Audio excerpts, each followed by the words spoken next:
Jurrien Timber today. How much of a blow is that to your ambitions this season? Huge blow, especially for him, because after just joining the club to have the injury that he has, it's a huge disappointment for him. Obviously for the team, as in a big blow, because we're recruiting him with clear intentions, and what he was bringing to the team was evident, and he's not going to be able to do this season for us. So yeah, we have to adapt. These things happen, unfortunately, and we have to move on. How is he? How's his reaction? He's been very good, to be honest. He's a special character. He knows. I think he starts to realize the extent of the injury and the amount of time that he's going to be out. But he's in a good place. So they are all willing to help him, obviously, and we're all very close to him. But it's going to be a long journey. You said you had to adapt. Does that mean a change in thinking with regards to transfer market, not necessarily just incomings, but outgoings as well? I'm more thinking about the resources that we have within the team, you know, to keep doing what we want to do. But it's true that he was giving us very different things in terms of what we could do in both sides. But again, it's things that happened, and we have to be prepared for that. Is it a benefit for an opportunity, shall I say, for a player like Kieran Tierney now to potentially have an opportunity in the first team? It's an opportunity for everybody, you know, and we're going to need everybody, and everybody is going to be important, and the numbers that we have in the squad, especially in those positions, are more limited now. So yeah, everybody has to be ready. What is the situation with Kieran then? Because he was left out of the squad against Nottingham Forest. Is he still part of your plans? Well, he played the final, no? So a player that plays 5 days before in the final, it is part of the other plans for sure. Was he disappointed to be left out of the first Premier League games? I hope so, yes. Moving on to an incoming, David Raya joining. You must be really pleased to get him in. I know it's a player you have been looking at for quite a few years. What can he bring your squad? Better qualities for our game model, very simple. And we want 2 players per position that they can do that. And you saw what happened to Jurrien. It can happen to our goalkeeper. It happened to Courtois. So you need to be prepared, because the question would be, no, and what is the 2 goalkeepers of this size? Yeah, and if he would sustain, Aaron would sustain on a cruciate, then what do you say? You then change the thing. So we have to be prepared, we have to be proactive, and we have 2 excellent goalkeepers now that fit exactly what we want in our model. So I'm very happy with that. Is there a number 1? In any position? No. 9, 7, 11, 6, goalkeeper? No, there isn't. And finally, what's the latest team news? And any injury updates on the likes of Zinchenko? Well, Alex is doing very well. He's been training with us, and hopefully we're going to have him available very, very soon. And no other concerns other than do we know about Gabriel? No, after the game, no. Gabi is still not available and not fit, but the rest is all good. Thanks for coming. Thank you. Go to Anita from the Premier League. Hi. MIKEL. I wanted to ask you about Kai Havertz. We've seen him playing 2 different positions in these first 2 games of the season. How do you feel he's settling in, and which position do you think he best slots into in this Arsenal side? He's fitting really well. I think he played a really good game against City. He had 2 big chances to score, and he didn't. But everything that he gave apart from that, it was excellent. And the other day as well, he played in 2 different positions throughout the game. One more as an 8, another one more as a 10. I'm really happy what he's bringing to the team. His intensity, his mobility, his threat, his understanding of the game spaces, and the way he's fit around the boys as well. So really, really happy with him. I wanted to pick up again on the defence. You can imagine that there's some concern amongst the Arsenal fan base with this Jurrien Timber injury. Do you feel if the transfer window were to close tomorrow, you'd be confident with the defensive players you've got that you could challenge for the title again this season?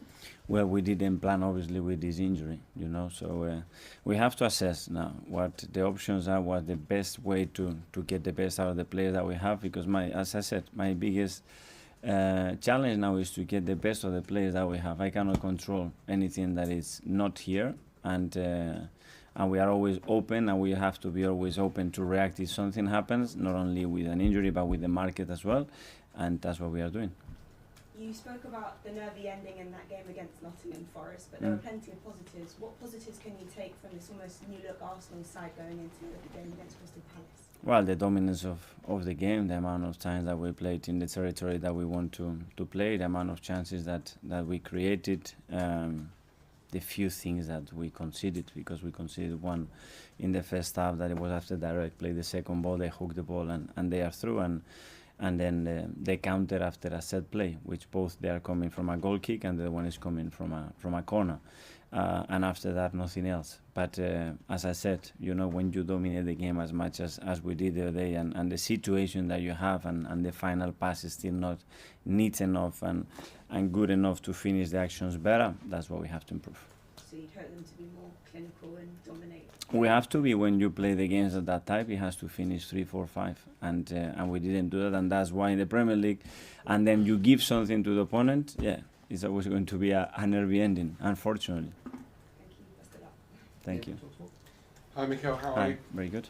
Can I ask you about Bukayo Saka? He played almost every game last season, and he seems to be an amazing talent that both England and Arsenal will have for the next few years. I mean, just outline for us how impressed you've been by his development over the last couple of years, and now how important he is to Arsenal. I think he keeps growing year by year, and you set new targets, new demands. He sets himself new targets, new demands, and he seems to complete those. He's extremely hungry and willing to learn, to improve, and become the player that decides game every 3 days, and that's what he has between his two eyes, and he's very, very, very focused boy. And he does everything to do that, the way he trains, the way he prepares himself, the way he lives his life. So, very happy, so he needs to keep doing what he's doing. You mentioned the goalkeeper situation, now you're bringing in David Raya. Do you understand why people are questioning why you would have two such good goalkeepers, where one most weeks will be sat on the bench and one will be playing, when you've got Aaron Ramsdale, who has done nothing wrong for you and is probably certainly one of England's best two goalkeepers? I understand, but there was always questions, When we had different goalkeepers, there were questions as well. So, so for me to question they have two excellent goalkeepers is great. But there's nothing wrong. Of course, there is nothing wrong. There's nothing wrong that we have two great left wingers and two great strikers and two great holding midfielders. So we have Jorginho, we have Thomas, we have Declan. So, and that is not a problem, and it should not be a problem. So. Yeah, we want to be better every single day. And to be better, the environment has to change. And the environment has to be better. We tend to be always at a certain level because it's in our nature. When you change the environment, and the environment is to be 100% every day, believe me, the level is going to increase. And I've seen that with my close eyes, with the players that we have now and what we have 2 years ago. So if we want to be better, we have to create that environment. In terms of strikers, I mean, obviously we could see Eddie score on Saturday. People are saying the one thing you're lacking is a 20-goal-a-season striker. Do you believe you've got enough goals? We haven't had that player, but we have managed as well to be extremely competitive without that player. But obviously the goals have to be shared no more. But nobody can sign here a piece of paper saying that this season a player won't score 20, 25, or 30 goals. We don't know. And if somebody knows, please raise your hand, but we don't know. So before, Martin Odegaard scored 15 goals. Before he used to score 3 and 4. So I don't know. What we are doing is work as the best possible way to encourage those players to understand that there is no limit. They have to set the limits, and they can be as good as they probably can visualize they can be. And I'm sure we have players that can score 20 goals in a season. And last one, before you play on Monday, the small matter of the Women's World Cup final, England against Spain. So there you are on Sunday morning, sat on your sofa, listening to it on TalkSport, obviously. Are you? Maybe not. Are you? Maybe yes. Maybe yes, absolutely. My bosses will love that. Are you supporting England or Spain? I support in general the World Cup, and obviously those two teams that are very related to me, but it's just phenomenal. It's phenomenal for England, and what they've done again in 2 consecutive tournaments is just remarkable what they are doing. And Spain are really happy as well because we had so many issues in the last year or so with that squad and a lot of things that happened there. And it's a great way to show as well the spirits and the characters of the Spanish people to say, okay, against adversity, we rebuild and now we are in a World Cup final. So I'm ready to enjoy it. You want to draw? Sorry? You want to draw? No, it's not about that. I want to enjoy the game, that's it. Okay, last couple in the live section, we'll go to Jordan from ARTETA.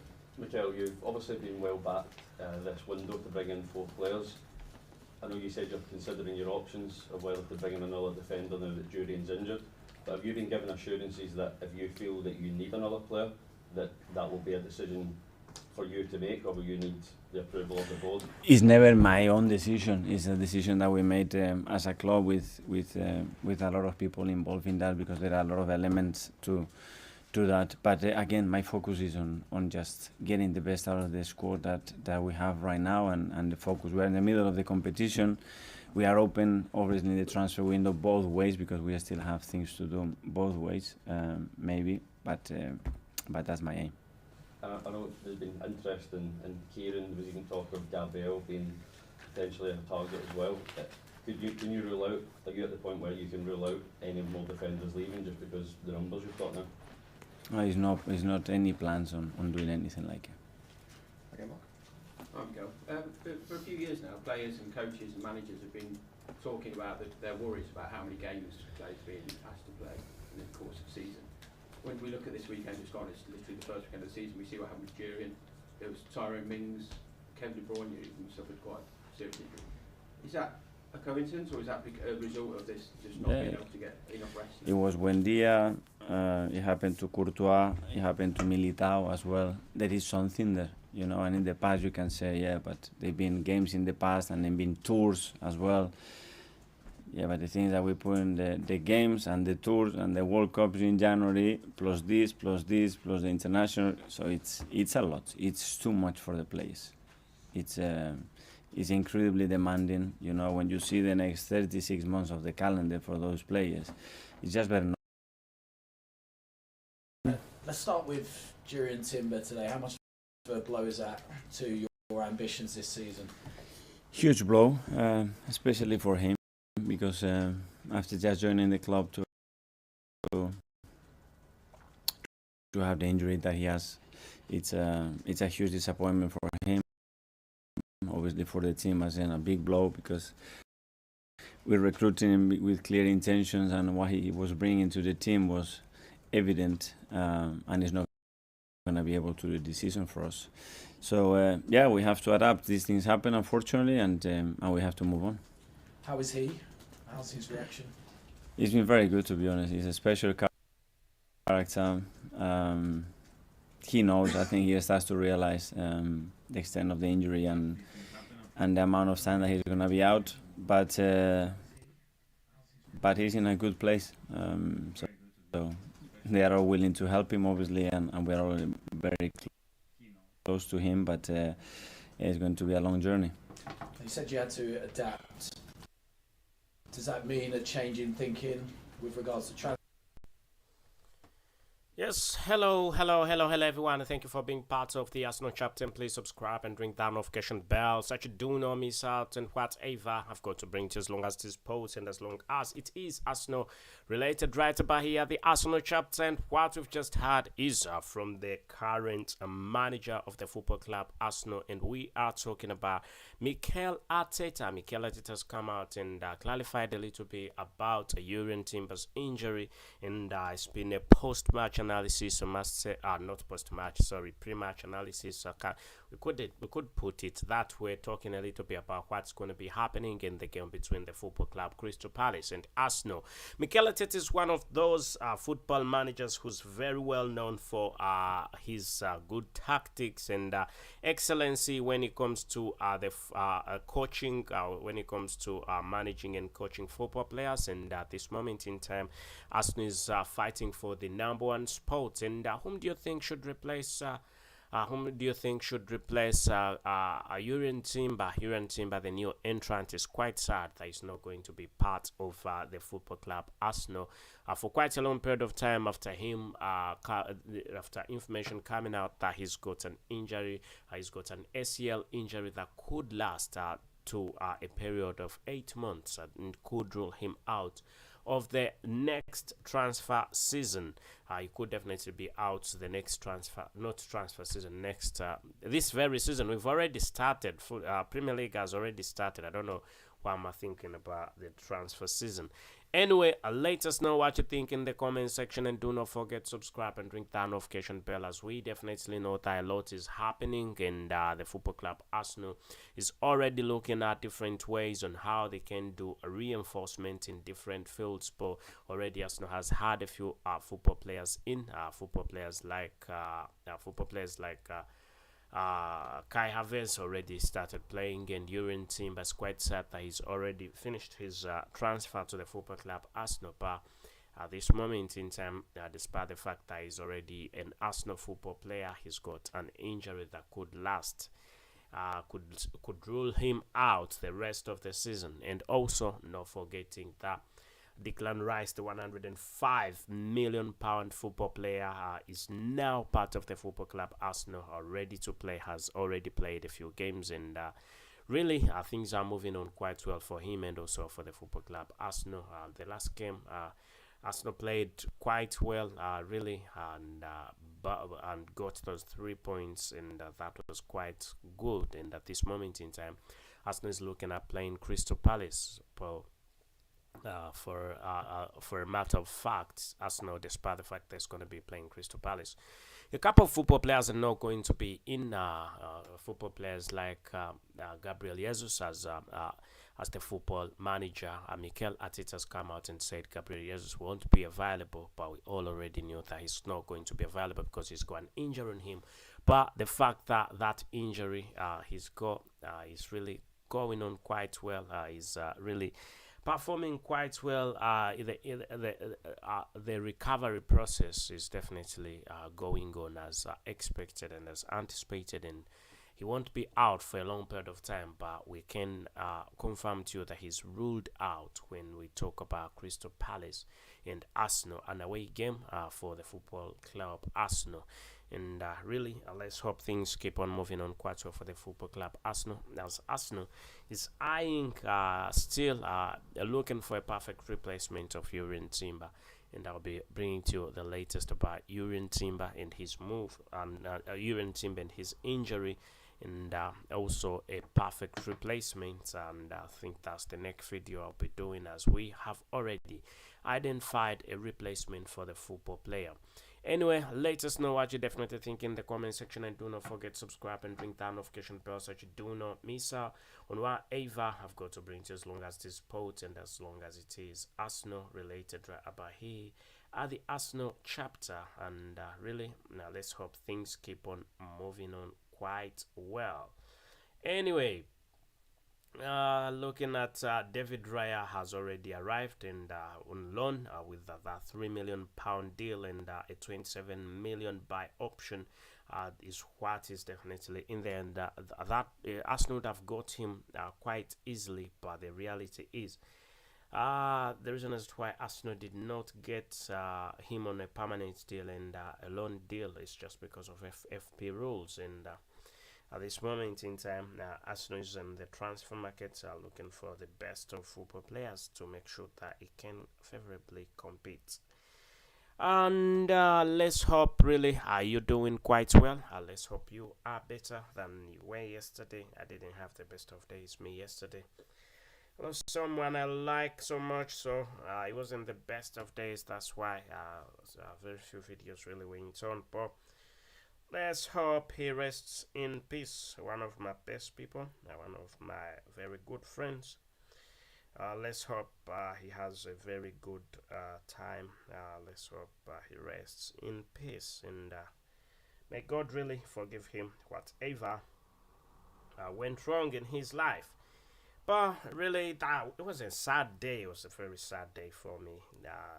One of my best friends, really, called Brother Kato, It was quite. It was definitely quite a big, a bad day for me yesterday. I did not have the best of days. Quite sad, a very sad day, dark moment for me. But that's why also, if you were wondering why I wasn't very active and why I'm not feeling so well today, that is the reason behind. But regardless, Remove was quite a good man, quite a respectable man. But yeah, I think his time was definitely up. But I still think within me, I'm like, oh, I wish he would have stayed. I wish he would have remained. Anyway, may his soul rest in peace. But really, talking about Arsenal, So if you see me getting off the track, it's just that's just taking me off the track. But otherwise, should be alright. Should be okay. And really, let me hope things keep on moving on quite well for the football club Arsenal and all Arsenal fans, as we definitely are into a period. We're definitely into a period where we're going to be seeing the football club Arsenal playing Crystal Palace, and let's hope things keep on moving on quite well for the football club Arsenal. As we've definitely been into a presser. We've definitely had MIKEL ARTETA's press conference, and ARTETA has definitely gone on and said a few things in this press conference. As I told you before, MIKEL ARTETA went on and said... confirmed Jurrien Timber's injury that could last a season, but it could definitely depend on a few more things. But let's hope things keep on moving on quite well for the football club Arsenal. Thank you, and goodbye for now.